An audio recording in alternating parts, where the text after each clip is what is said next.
Hello, I'm Andrianne Philippou, the editor of Lube magazine, and I'm delighted to welcome you to the next in the series of podcast interviews in conversation with. Today, my special guest is Maurizio Abbondanza, Business and Sustainability Director at Infineum, a leading global specialty chemicals company with state-of-the-art research and development capabilities. So it's my absolute pleasure to welcome you here today, Maurizio. Thank you very much. It's a pleasure to be here. Thank you. So I want to discuss the topic of sustainability, absolutely fundamental to everybody's well-being and life currently. It's a topic that's close to everybody's heart. I noticed Infineum's very clear statement on the website: we exist to create a sustainable future through innovative chemistry. And it goes straight to the heart of this issue. Infineum's first sustainability report was published earlier this year. I'm curious to understand how it only came about that this was published this year. Can you tell us a little bit more about the milestone release of this strategy and what it means, not just to Infineum, but to the industry generally? Yes, our first sustainability report was published, in fact, this year on Earth Day, on April 22nd. And it is an important milestone because it is a clear signal in a specific direction.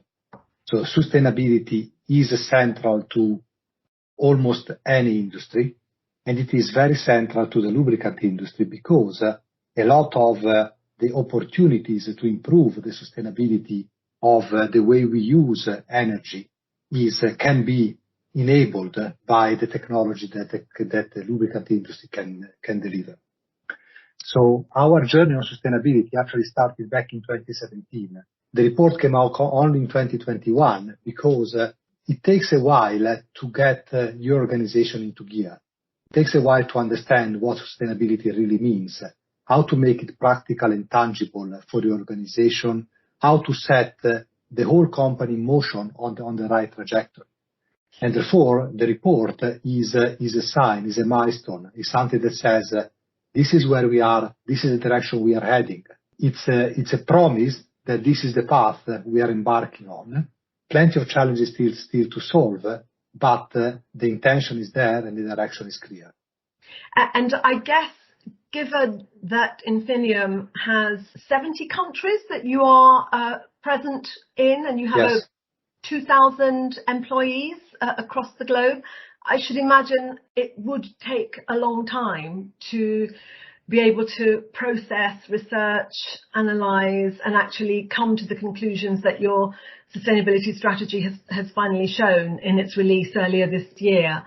One of the things that intrigued me about the interview for the magazine that you very kindly given me was that I think you said, most importantly, you've engaged the hearts and the minds of your people, of your colleagues. Yes. How did you do that? How did you get everybody on board? Because I should imagine that was a huge challenge given the size of Infineum. Well, it is a challenge on one side and is not really a challenge on the other. What I mean is sustainability, as you said in your introduction, is on everyone's mind. We all talk about sustainability. We all hear about sustainability. We all live a situation related with the climate change, with globalization, with ethical businesses, purpose-led organization, etc. And a lot of the people that work for Infineum are people that experience this in their own life. So when we opened the door to talk about sustainability, there was a very positive response from the whole organization because everyone can see that this is a very clear and vital topic to discuss and to tackle. And everyone is very keen to work for a sustainable company because that gives an ideal spot where you can do your work, you can do what you are professionally good at in a context that actually is driving the sustainability agenda for the world in the right direction. So the question is more, how do you translate sustainability from almost an ethical concept into something that makes sense for the business? And how do you manage to ensure and integrate the fact that any company that has a purpose on one side has also a financial commitment on the other? And how do you conjugate the two in something that makes sense for the your stakeholders and for your colleagues and your employees. So how are you managing to do that then? How are you managing to bring the visionary sort of ethical side to the business case, the business model? Obviously, as an organization, you have to be competitive, there are profits, there are overheads, everything is connected. So how are you doing that and yet maintaining the targets, if you like, for a very much more sustainable future? I would say in a pragmatic way, with a pragmatic approach. Almost everything in running a business is an integration and defined balance. There are very few things that are an either or. A lot of things are and, right? You talk about safety and profit. You talk about compliance and profit. You talk about ethical choices and profit and sustainability and. So it's a matter of bringing the conversation to in a different place. This is not an either or. This is an and. So when we talk about the way our business evolves, we are talking about how to improve our new product development process, for example. So when we develop new products, we are looking at the regulatory compliance, we are looking at safety, we are looking at profitability, market attractiveness, and we are looking at sustainability. So our decision-making process is enriched and enlarged. So you change the perspective, you change the time span, you change the definition of value. Value is no longer just the profitability in itself. Value is value for the stakeholders, which are there is the economic part, there is the social, there is the environmental. We talk about internalizing the externalities. So your responsibility as a supplier becomes broader and bigger. And people that work in our industry are clever and very well educated people. So they are able to deal with very complex chemistries and technical challenges. They can deal with this kind of complexities and work with them as long as you try to frame them and put them in a structure that makes them manageable in the way we run the business every day. That sounds like a very holistic approach, actually, which is how it should be. And in my head, the way I've interpreted your comments are almost that the UN, the 17 Sustainability Development Goals, are a perfect framework to incorporate all of those elements. Is that something that's been useful to have that framework of the SDGs? Yes, it absolutely has, because the 17 Sustainable Development Goals are perfect in the way they've been framed, structured, and described. The challenge for us has been how to navigate through them and try to focus our organization effort and attention where we can have the highest impact. And again, I go back to the discussion about sustainability embedded in the business. We are all passionate about, eliminating hunger in the world. Now, when I look at Infineum business, I can stretch my imagination and say, yes, we are providing the additives for the lubricants that enable us to transport food where it's needed. But honestly, I don't believe that we are an integral part of defeating hunger in the world. So the discussion with my organization has been, where can we have an impact? Where is our biggest opportunity to do something that helps sustainability and moving forward with the Sustainable Development Goals? That is critical part of our business. So we selected 4 goals that are the ones that for us are more relevant, which are the goal 3 for good health and well-being, goal 12 for responsible consumption and production, 13 for climate action, and goal 17 for partnership. The first one is because people are at the heart of what we do, and the safety is a top priority, and protecting the world and the environment and the communities around us are very important. The other 2, in terms of responsible consumption and climate action, are the heart of the lubricant business. I would say chemical business and lubricant business. And the last one, because sustainability is a challenge, but also an opportunity that the global industry, but the world at large, can only solve if we work together. So making sure that we look at sustainability not as an area where we compete in the market, but where we collaborate and join forces to solve a problem to the benefit of all parties involved. That's another interesting area, isn't it? It's the kind of collaborative approach and working together. And that's something that intrigues me about this industry, because I'm still relatively new. I've sort of only been editing Lube now for 3.5 years. And as an industry, I've experienced an enormous welcome and embracing of new people into the sector, which I find very friendly and engaging and warm. But there's a fierce competitive nature, obviously, in the business. Yes. And so the collaborative approach and the looking for ways to maybe align with other competitors, how can we encourage that more? And how can we improve sustainability drives and initiatives if we're not doing that enough? That's the essence of my question, really. Yeah. But I believe it's a matter of doing things at the right time. Sustainability has entered into our industry over the last few years. It wasn't there 20 years ago. So our industry needed to adjust and understand what sustainability was, what it is, how you can do something about sustainability, and also move in terms of the logical thinking, I would say, from a compliance mindset that is, I have to do it because otherwise I won't have a business. So I'm reacting to a condition which is a necessary condition for me to be in business.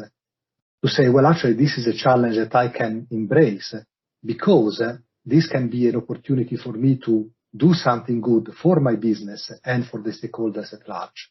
So already this mindset shift that has taken place in many organizations is very important. Until you do that, there is very little room for collaboration, because you are trying to do the bare minimum to stay afloat as opposed to actually swimming. Once you get to this mindset, then it's very apparent that you cannot work on sustainability in isolation, because even looking at the most common signpost, that is carbon emission, in the chemical industry, about 80 to 85% or more of the carbon emission of any given organization are scope 3 emission.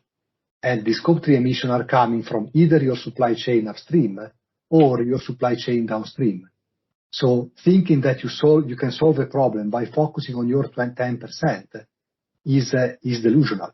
The only way to do it is working with your suppliers upstream and with your customers downstream. And the moment you start doing that, you see that the legislation are critical to that. The different country rules are very important, and they all impact the same players in the industry in the same way. So trying to find a way to solve the problem together in sustainability is the only way to solve it. So we will still remain very fiercely competitive from a business perspective, because it is the nature of companies in the market to compete with each other. But sustainability is an area where we can and must collaborate. And do you feel that companies, organizations are working fast enough to meet the new legislation, the new regulations that come into place? Are we being given enough time to catch up? Because regulations and governmental policies change all the time. It is almost a self-balancing system, because what you usually see is that regulation push in a certain direction, the industry try to react and respond, and usually manage to meet the challenge, or maybe find some breakthrough that brings you beyond maybe what was proposed as a limit, and therefore the next time the regulation comes in, they push the boundaries even further. Or sometimes the boundaries are so high that you cannot cope with that, and therefore the industry adjusts to that. Usually, regulation actually helps the technology development as well. Right? The moment you have a new hurdle in front of you, you start pushing your technology to achieve that hurdle, and that's where the creativity sparks, especially where the hurdle is more challenging.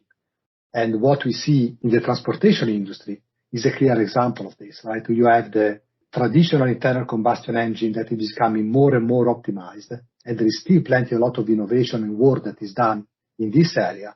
And you see electrification coming on the other side as a different approach. And it's almost a head-to-head between new technology, much cleaner, and existing technology much more efficient.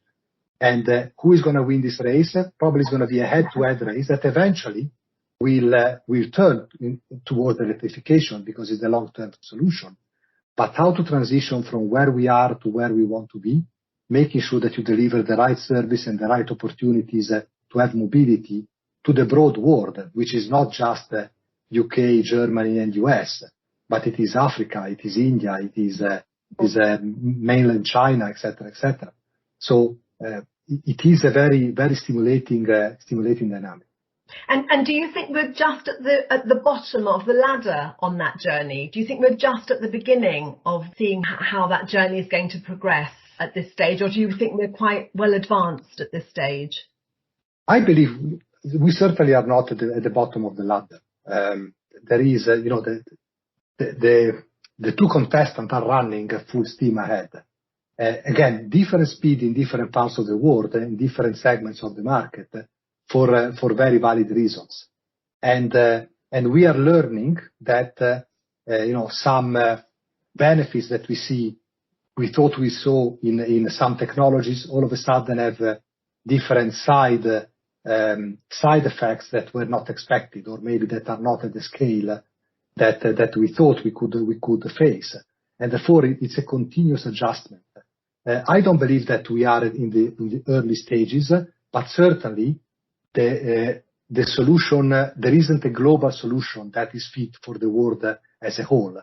Yeah. There are solutions that are valid and specific in different parts of the world, depending on the status of the infrastructure and the level of connectivity that is already there, the level of the facilities that are there, players that are present, and the societal needs. So that in itself, though, is part of the problem, isn't it? That there isn't a level playing field across the globe. So whilst innovation, I mean, you've said quite categorically, innovation is the only answer to this problem. What does that mean for a third world country, and what does that mean for the Chinese or for any other part of the country? We're all traveling at different speeds, different ways. How on earth can we bring all of this together to all achieve what we want, which is, net zero emissions, and it's a cleaner and healthier lifestyle, it's food for everybody on the planet, it's recognizing climate control is having a big impact on our farms, our agriculture, our cattle, where we can live. It's quite a huge problem, isn't it? So yeah. It's like if we all take one step forward and then 3 steps back. So as the lubricants industry, our sector is definitely part of the solution, but fundamentally we're only a tiny niche of the bigger question. So how much impact can we actually have? How much change can we actually affect? I believe, yes, we are not... we are certainly not a huge player to change the world in one shot. But we are part of an ecosystem that is trying to change. And the way for an ecosystem to change is to evolve at the right pace in the different parts of the ecosystem. So you go into the very well developed markets and you have a certain wealth, a certain infrastructure, certain ways of living that can enable you to move faster down the electrification route, for example. You go in the center of Africa and you say, well, actually, where is my priority here? Is it to go electric, or is it to actually give mobility to people? And maybe the answer is mobility is the higher need. Therefore, I'd rather develop the mobility there with a more efficient internal combustion engine, because is the most affordable technology in that infrastructure. And then over time, that infrastructure will move. But then the problem is that if all the companies decide to jump on only one solution or another at the wrong time, we don't meet the needs of the society at large. So identifying how the world is moving at different speed, where it is moving at different speed, where the investment makes sense, and how to transition from where we are to where we want to be without losing critical parts of the world, the critical elements of the society during this transition. That makes a lot of sense to me. And I mean, I'm curious to know how you became. So you've been a part of the Infineum story for many, many years. What got you into this industry in the first place, Maurizio? I'm curious to understand. How did you get into the lubricants sector? It was probably a coincidence, I would say. Where I studied was the University of Genoa in Italy, and the closest chemical industry reality where I was actually ExxonMobil Chemical at the time, about 50 kilometers from Genoa, the plant which is now an Infineum plant. And so I ended up there because it was the closest to home. And then I never left because I liked working there. I had a lot of interesting challenges and opportunities. I've been expat a few times. I now live in the UK. My life has been transformed by working with Infineum, but I always had interesting challenges and opportunities ahead of me to keep me engaged and stimulated.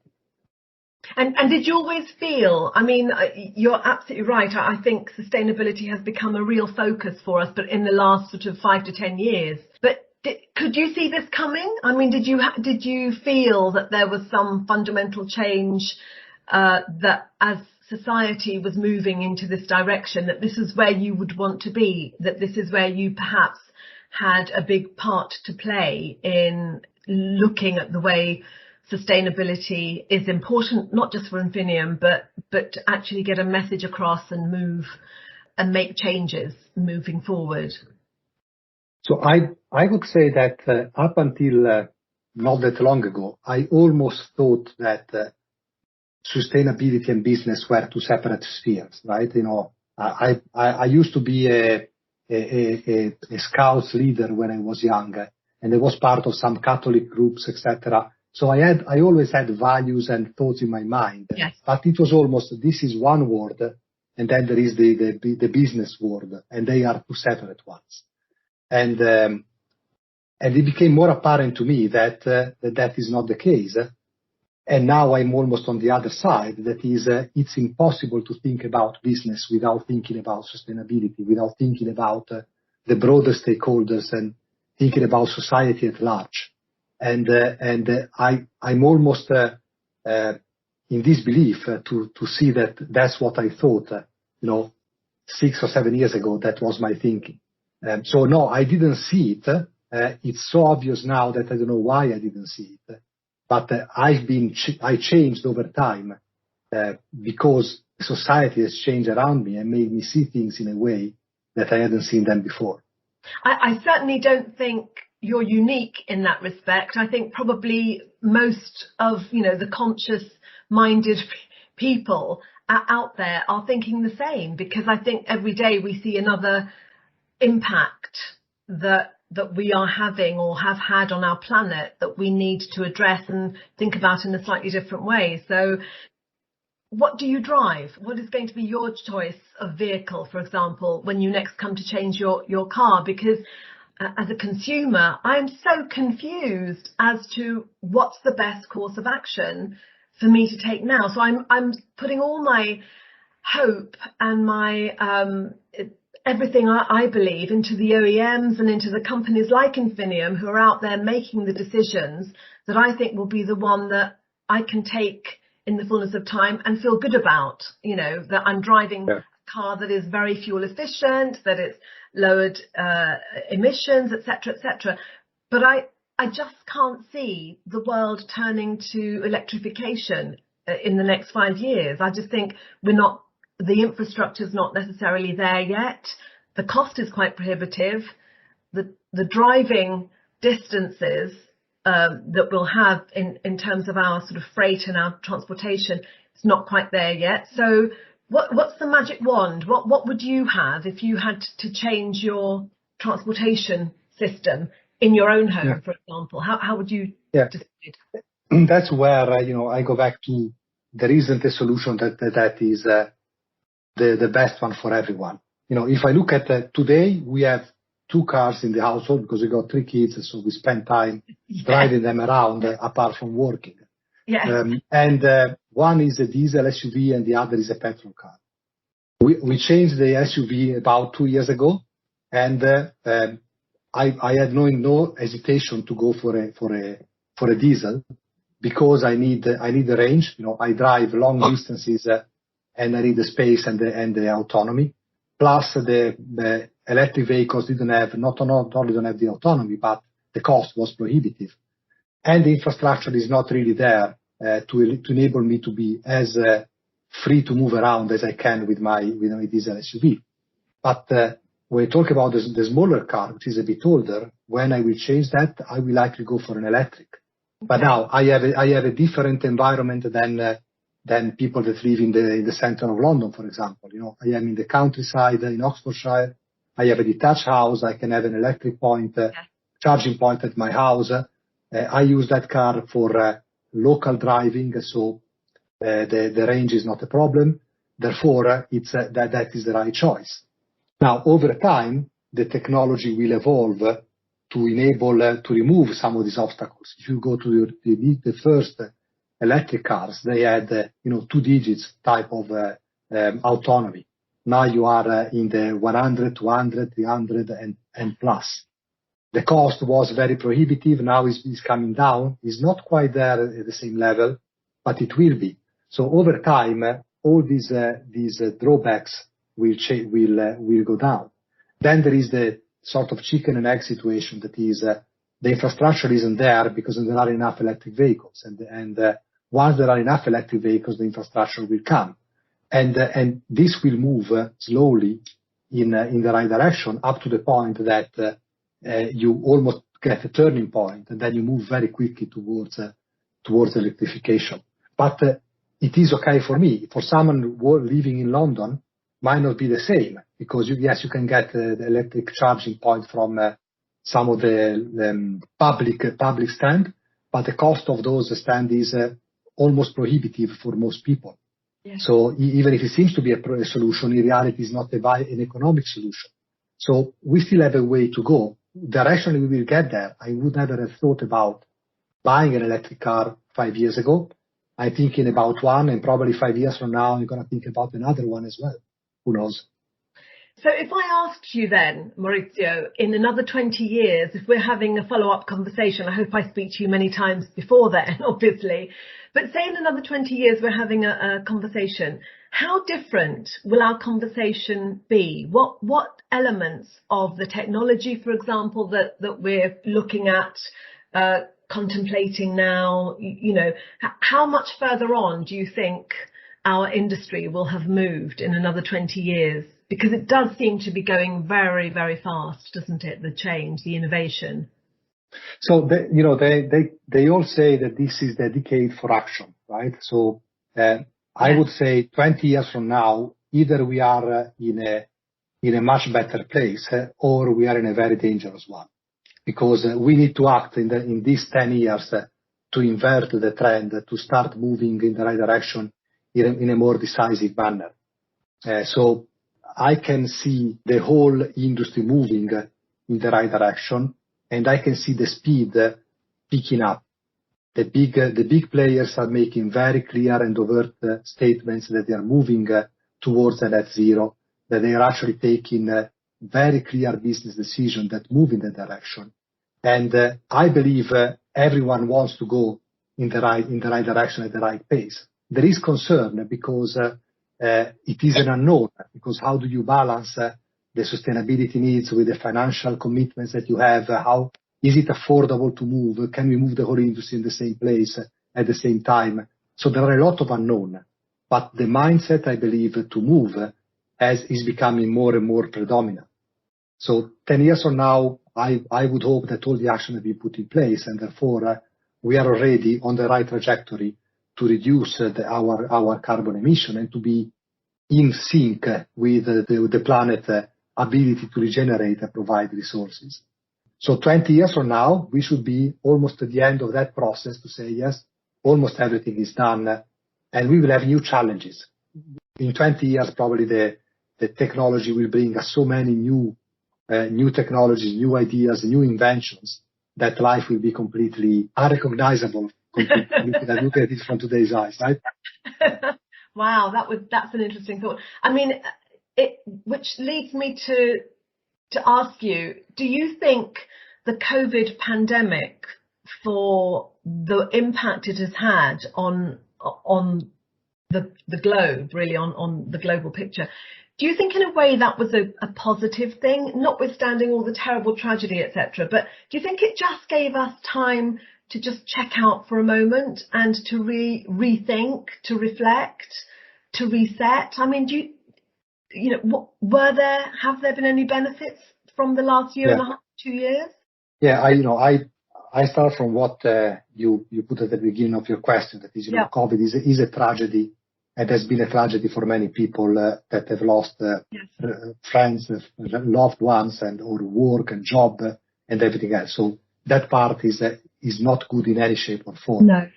When I look at what did we learn, I think we as a humanity responded to COVID. There are maybe a few things that can give a bit of hope going forward. The first one is, I think, the way we have managed to be able to engage, work, and communicate in different ways. Many businesses have managed to adjust to different ways of working. And yes, we are no longer talking with people face to face as we often did, but we have almost eliminated the distance between different geographies. It's much easier for me today to talk with someone in Singapore and someone in Linden in the US and someone in Europe, feeling that we are together, compared to before, where I was sitting in the UK with someone, calling someone else on the other side of Teams or Skype or whichever technology you use. And this has sparkled different ideas and different ways of addressing these problems. So that part, I believe, is a good benefit. And the other is looking at the broad picture.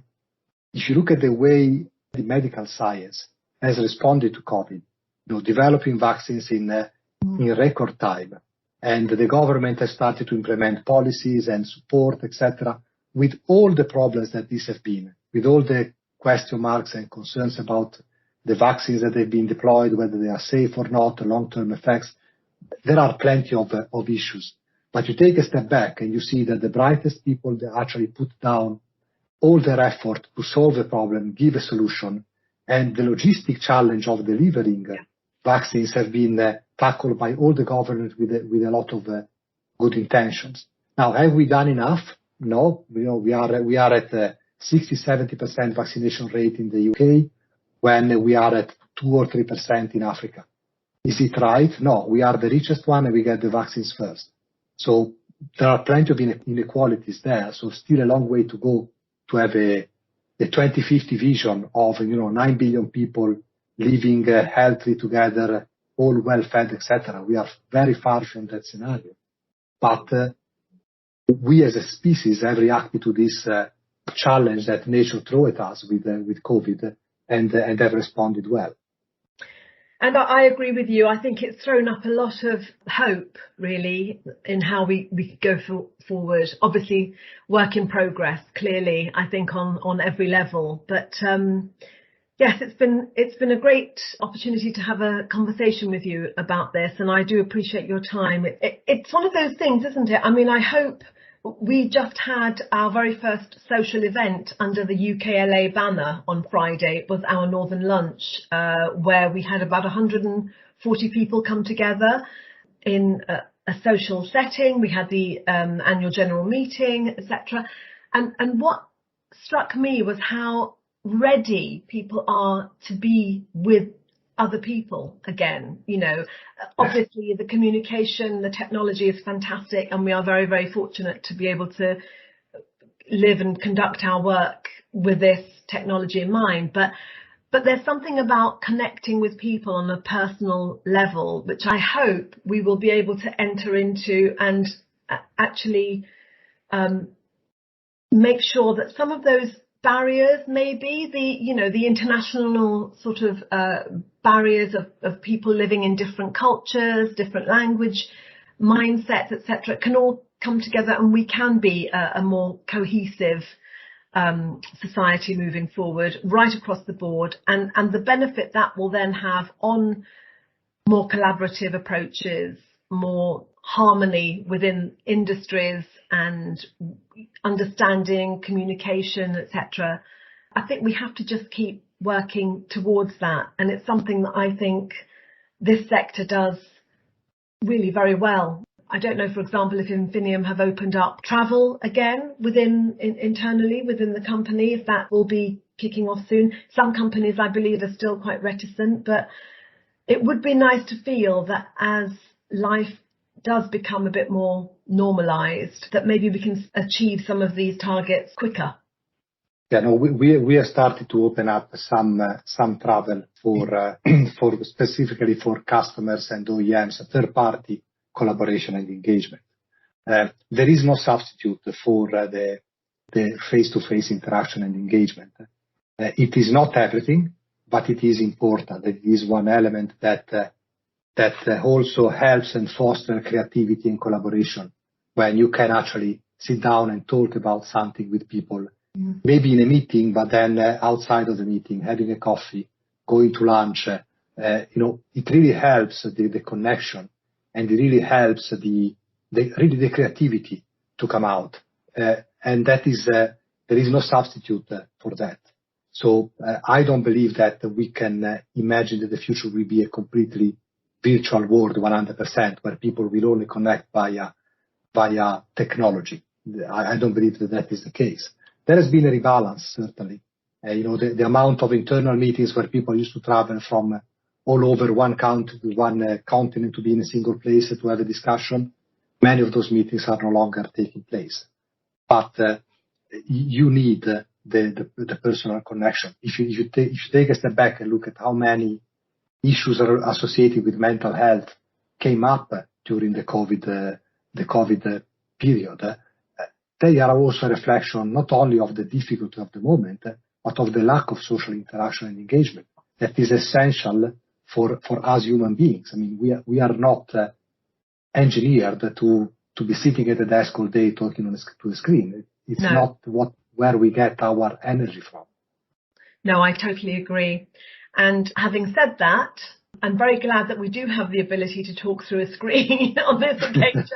At least I can see you, Maurizio, but I very much look forward to having a face-to-face conversation with you in the not too distant future. So I would just like to say another very warm thank you for your time and for sharing your thoughts. And I look forward to the ongoing sustainability report from Infineum as it evolves. And thank you again for your time today. It's much appreciated.